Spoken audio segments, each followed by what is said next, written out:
Viral sebuah video tentang pengecer solar yang membawa puluhan jeriken. Dari video yang diunggah akun ini di Instagram menunjukkan adanya puluhan jeriken berjajar yang sedang diisi. Sementara itu antrian mobil dan roda 4 lainnya mengular disebabkan oleh hal tersebut. Pembuat video mengungkapkan bahwa kejadian itu ada di pom bensin lintas timur. Namun tak menyebutkan kapan waktunya.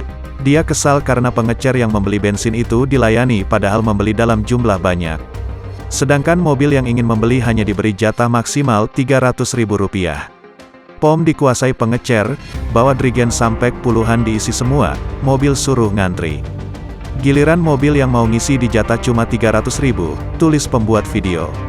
Di kolom komentar banyak warganet yang ikut kesal dengan kejadian itu dan menandai Instagram Pertamina hingga kepolisian.